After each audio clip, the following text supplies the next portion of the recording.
Salut les Deep Investors, aujourd'hui on va faire le point sur le Bitcoin et l'Ethereum. Allez, c'est parti pour la vidéo.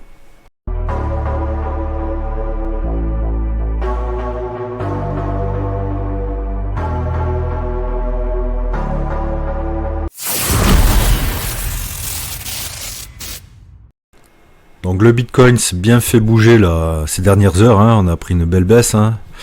On a pris, si on prend le point haut et le point bas, on a pris une baisse de plus de pratiquement 8%. Comme tu le vois, il y a eu des acheteurs qui sont présentés au niveau des 97 780. Là, techniquement, on revient dans la borne haute de cette zone de consolidation, avant la deuxième jambe haussière. Il nous fait potentiellement un petit W haussier en 1 heure. Ce qui est bien à 1 heure, comme tu vois, la forte baisse a entraîné au niveau du RSI une forte survente. On est descendu pratiquement au 15. Donc c'est normal qu'il y ait un gros rebond du RSI. Ce qui me fait plaisir, c'est qu'on repasse au-dessus des 50. Donc là, en 1 heure, les acheteurs ont repris la main. Il nous fait un petit W haussier. Donc là, on revient dans cette zone-là. Donc qui est plutôt positif. On voit bien qu'il y a des acheteurs malgré les cours erratiques, cette forte baisse. Mais les acheteurs sont présents. Donc je pense que cette forte baisse, c'était pour liquider tout ce qui était à effet de levier, voilà, parce que bien sûr la deuxième jambe de hausse du Bitcoin va bientôt arriver.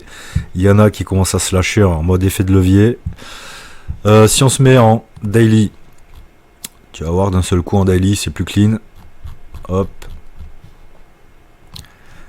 En daily, comme tu vois, on a toujours ce W haussier. Comme je l'avais dit dans une précédente vidéo, potentiellement on pouvait mécher, on allait chercher donc les liquidités qui se trouvaient sur ces niveaux là, les liquidités au niveau des 99 500, on allait les chercher, on a fait péter les stop loss de tous ceux qui étaient longs à effet de levier, et comme tu vois, beaucoup d'acheteurs, on remonte dans cette zone là, dans la borne haute de ce rectangle de consolidation. Et aujourd'hui, on est à 102 985 en l'instant T. Donc tout est bon, le scénario reste le même, c'est-à-dire la deuxième jambe de hausse pour le Bitcoin va arriver. Après, il va falloir être un peu attentiste. Il y aura des news cette semaine. Pour revenir au RSI en daily, comme tu vois, on est toujours au-dessus des 50 au niveau du RSI en daily, ce qui montre que les acheteurs ont toujours la main. Donc là, pour moi, c'est plutôt du wait and see. On va voir ce qui va se passer, parce que la Fed va parler ce mercredi. Hop, à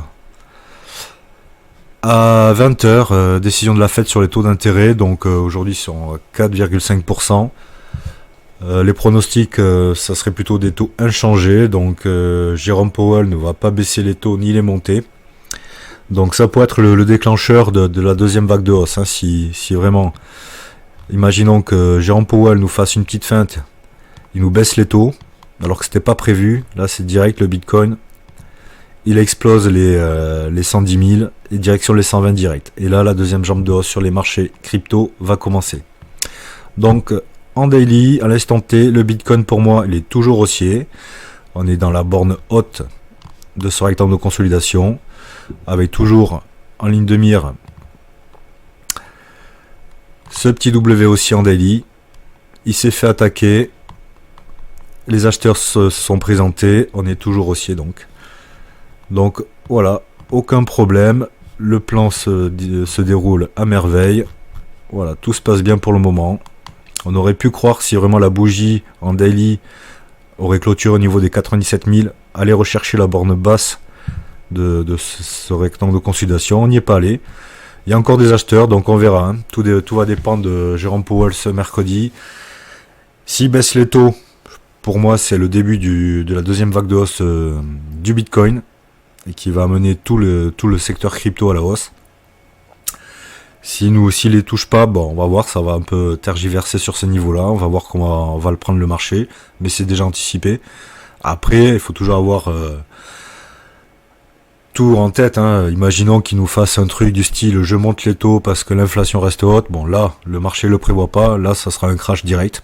On verra jusqu'où ça ira. Mais bon, pour moi, c'est clairement pas ce que je privilégie. Pour moi, c'est les taux vont rester stables. On va rester sur ce niveau-là. On va attendre un peu. Mais la deuxième jambe de hausse du Bitcoin arrive. Et c'est direction Dès qu'on pète les 110, très vite les 120, et après, target les 200 000, et après on ira plus haut, plus tard. Donc tout va bien pour le Bitcoin, maintenant on va passer à l'Ethereum. Si tu veux suivre les dernières tendances des marchés et découvrir des astuces pour investir intelligemment, abonne-toi dès maintenant à la chaîne Deep Invest, la chaîne dédiée à l'univers de la finance et de la crypto. Et n'oublie pas de consulter les liens dans la description pour avoir accès à encore plus de contenus exclusifs. L'Ethereum qui lui est toujours un peu plus faible que le Bitcoin, hein. On est en daily sur l'Ethereum.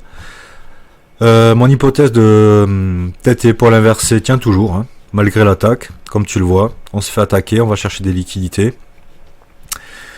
Il reste dans cette zone là de support, hein, entre les 3000 $ et 3200.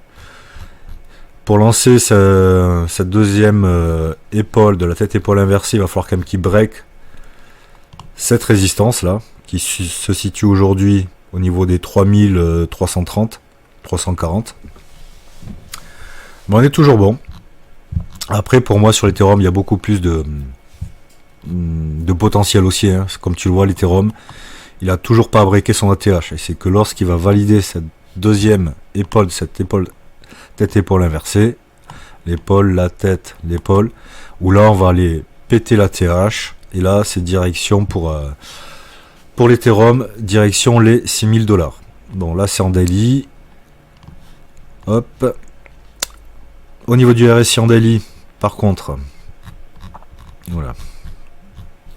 Au niveau du RSI en daily, ce qui est un peu embêtant, on est toujours sous les 50 pour l'Ethereum. Donc quand même, c'est toujours assez vendeur. Mais je pense que c'est une bonne configuration. Parce que dès que le Bitcoin va péter à la hausse les 110, 120, hop, le RSI va repasser au-dessus des 50, nous faisant peut-être un petit W haussier. Et ça va amener les cours bien plus haut et donc valider cette deuxième épaule de cette tête et épaule inversée.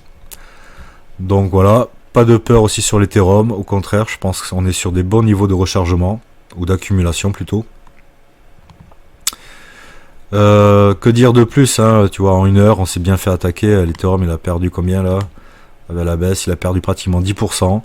Pareil, les acheteurs, ils n'ont pas attendu d'aller chercher la liquidité qui était au niveau des 2917 $. Hein.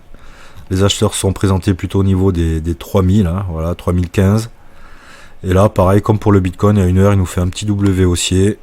L'Ethereum, pam, et là ça monte. Et là, bien sûr, on arrive sur cette borne haute de cette zone de support. Là, un peu plus difficile à passer, donc on va voir comment ça se passe. Hein.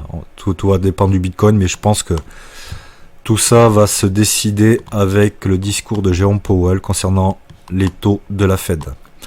Donc aujourd'hui, tout est bon. Hein, le schéma reste, enfin le scénario reste identique à la dernière vidéo. Hein, c'est-à-dire que là, le Bitcoin est toujours haussier dans sa borne haute. Il attend de déclencher le pétage des 110 000 $ pour accélérer la hausse et donc lancer la deuxième jambe de hausse sur le marché crypto. L'Ethereum prendra le relais, il fera notre tête épaule inversée et direction les 6000 $. Donc tout va bien. Après, je sais que quand tu es à court terme, ces attaques baissières faites bien sûr pour faire sortir tous ceux qui sont en effet de levier, hein, bien sûr, ils veulent pas que toi, tu as un effet de levier, que tu prennes la méga hausse. Voilà, hein, ils sont pas là pour que tu t'enrichisses. Hein. Les marchés, c'est là pour te faire perdre de l'argent. Donc, il faut être en spot et attendre que tout se déclenche. Hein, parce que bien sûr, après, quand tout va se déclencher, ça sera des hausses de taré chaque jour.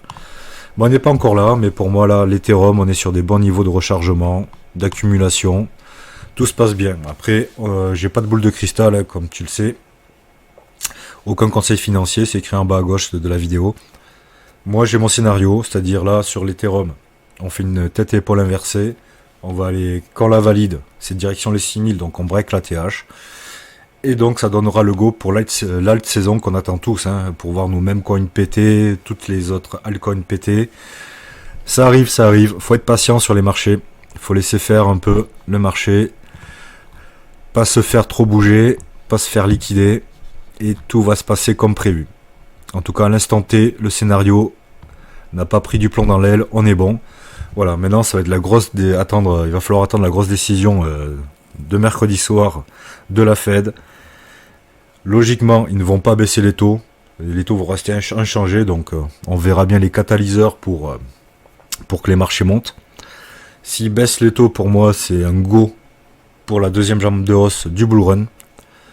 Et après, le scénario critique, c'est ils montent les taux, ce qui n'est pas du tout prévu. J'y crois pas, mais bon, faut toujours avoir en tête les 3 scénarios pour savoir un peu psychologiquement encaisser les hausses ou les baisses.